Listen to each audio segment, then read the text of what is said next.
الحمد لله نحمده ونستعينه ونستغفره ونعوذ بالله من شرور أنفسنا ومن سيئات أعمالنا من يهده الله فلا مضل له ومن يضلل فلا هادي له وأشهد أن لا إله إلا الله وحده لا شريك له وأشهد أن نبينا محمدا عبده ورسوله صلى الله عليه وعلى آله وصحبه أجمعين. أما بعد السلام عليكم ورحمة الله وبركاته. Brothers and sisters, inshallah we will keep this halaqah short but to the point. This halaqah is about the virtues of these 10 days. The first 10 days of the Hijja. These days Allah subhanahu wa ta'ala swore by in the Quran, وَالْفَجْرِ وَلَيَالٍ عَشْرٍ وَالشَّفْعِ وَالْوَتْرِ. And the scholars in Islam, they say that whenever Allah subhanahu wa ta'ala swears or takes an oath by something, it is of great importance. These 10 days have been stressed by the Prophet sallallahu alaihi wasallam in an authentic hadith, telling us that there is no day that good deeds are more beloved, more beloved to Allah, other than these 10 days. These 10 days are the best 10 days of the entire year. And that hadith, there's a hidden blessing in that hadith. The clear blessing is that these 10 days are very virtuous, very special. We should try to make the most of it. But the hidden blessing in this hadith is that the Prophet ﷺ, he did not restrict the blessing of these 10 days to a specific deed. He did not say these 10 days are virtuous if you fast in them. He did not say these 10 days are virtuous if you give in charity during these 10 days. Rather, the Prophet ﷺ, in accordance to the wahi, the revelation that he received from the mercy of Allah subhanahu wa ta'ala, the word that is used here is al-amal salih, the good deed. Anything, by definition, anything that is considered or defined as a good deed, that is even more beloved to Allah subhanahu wa ta'ala during these 10 days. And if you look around and you see people in different situations in life, you understand that not everyone is blessed in the same way. For some people, it is easy for them to fast. And they can fast, many weeks, sometimes even months, and they can fast like the fast of Dawood alayhi salam, a day on and a day off, and they don't even feel fatigue. It doesn't bother them. It's a blessing that Allah subhanahu wa ta'ala gave them. Other people, Allah Azza wa Jal blessed with wealth, that when it comes to charity, when someone says, can you help this brother, can you help this sister, they stand up and they stand up again and again. But again, not everyone has that blessing. Some people, Allah subhanahu wa ta'ala bless them with a sharp mind. So when it comes to memorizing and understanding the Quran and the Sunnah, they can spend their time doing that. So these 10 days, from the mercy of Allah subhanahu wa ta'ala, He kept it open. Any good deed that is done during these 10 days, it is much more beloved to Allah than any other day. So the question naturally is, what is a good deed? And we've defined it in the past, but it's important for us to define it again so we all understand what a good deed is in Islam. In simple terms, it is whatever Allah subhanahu wa ta'ala loves and is pleased with. Whatever Allah subhanahu wa ta'ala loves and is pleased with, then that is a good deed. But there are conditions. A person can just make something up and they can say, well, this is a good deed. And the scholars, they put two conditions to really define and make us understand what is a good deed. The first condition is perhaps the most straightforward. It needs to have the ikhlas, it needs to have that sincerity. It doesn't matter if you come with everything else, if you do it to show off, if you do it for fame, if you do it for any other reason other than Allah subhanahu wa ta'ala, then that deed is haba'an manthura, it is not counted, and you will lose out. The only thing you will get is عَامِلَةٌ نَاصِبَةٌ تَصْلَى نَارًا حَامِيَةً, that you will only get fatigue, tiredness out of it. Even if you work very hard without sincerity, it does not benefit you in the least. The second condition is, and these two go hand in hand, the second condition is following the sunnah of the Prophet ﷺ. Because even the person who comes with bid'ah, with innovation, if you ask him, why are you doing it? He will tell you, I'm doing it for the sake of Allah. He's not doing it to show off or anything like that. But he is coming with new things in the religion, so that is not accepted from him. As far as they give that example, they say, imagine a person who prays Fajr, right? Fajr prayer. We all know that Fajr is 2 rak'at, right? The person, he wakes up and he travels all the way to the masjid to pray. And he prays exactly the same way that the Prophet ﷺ prayed. When you look at his prayer, it's very beautiful, mashallah.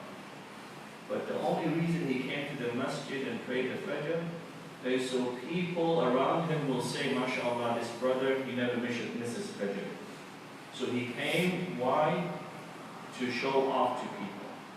So his intention was not sincere, it was not for the sake of Allah. Even though he prayed with the other Muslims, and the other Muslims, they got their reward. But because he lacked that first condition, the sincerity, it was not accepted. The other example is the same individual or another similar person comes for Fajr and they are so sincere. They want to get so close to Allah subhanahu wa ta'ala that they think to themselves, 2 rak'at Fajr, I am young, I have energy, I can do much more. 2 rak'at, I don't even feel the prayer. Let me increase, I want to get closer to Allah. If the Prophet ﷺ prayed 2 and he had his sins forgiven, let me pray 4, let me double it. So he's sincere. He might even have khushu' and he might cry in his prayer. But again, will it be accepted from him? It will not. Because he lost out on that second condition of following the sunnah of the Prophet ﷺ. So if any deed has these two conditions, it will be automatically, it will be something that Allah subhanahu wa ta'ala loves and is pleased with. When it comes to ibadah, worshipping Allah, the scholars in Islam, they say ibadah is tawqifiyya, meaning that we cannot introduce new ways of worshiping. We cannot say, you know what, I get very emotional when I play the piano. Right? Some people, when they hear music, they get very emotional. So they say, you know what, Imam, what would be really great if here in the masjid for Jum'ah, we install a piano here, and then we play the piano, and then we worship Allah subhanahu wa ta'ala through that. Then we say, no, stop. Is this something that the Prophet ﷺ did? And if it's not, then it is not accepted. And similarly, that important aspect of having sincerity in what you do, it is something that without it, the action itself is not valid. إِنَّمَا الْأَعْمَالُ بِالنِّيَّاتِ. To conclude, brothers and sisters, these 10 days, the sad thing is that when it comes to Ramadan, you see the masjid full. And you see people giving all they got in the month of Ramadan. But yet these 10 days, it comes and goes without people even realizing that it started. Many people start asking, oh, are we in the Hijja now? Oh, it's Eid soon. And they're so focused on Eid that they forget the virtues of these 10 days. And we see it time and time again. These 10 days, some of the scholars have even said that the 10 days, the daytime, is more virtuous than the days in Ramadan. But the nights of Ramadan are more virtuous than the nights of the 10 days in the Hijjah. And it just puts it into perspective, makes you realize how much you're losing out when you're not maximizing that benefit. Along with that, I encourage myself, as well as my brothers and sisters, to diversify their good deeds. Don't place all your eggs in one basket. Try to do a little bit here and a little bit there, and try to find something that comes natural to you, something that is easy. Whether it is helping people, just being there for them and giving them support, emotional support, giving them advice, healthy, good advice, that is something that is considered to be a good deed. Whether you have spare time on your hands and you can actually help someone to take them physically from one place to another place. We have to try to think outside the box. And by outside the box, I don't mean that we innovate, but we don't restrict ourselves. Often when we think of good deeds, what is it we think of? Fasting, praying, and sadaqah, right? And if you don't do any of these things, then you're not really utilizing your time. But there's so many other things that you can help, be of service in the community, volunteering in the greater community, many, many different things that will all bring you closer to Allah subhanahu wa ta'ala. One thing that comes to mind is, as an Imam, I have many families who reach out. They reach out throughout the year, and they reach out specifically during Ramadan and during the 2 Eids. You'd be surprised to see or to hear about how many families that are struggling, or individuals that are struggling within the community. Some are worried about Eid. Eid is not a happy time for them. Why? Because they have children and they're unable to make their children happy. And why do I mention this?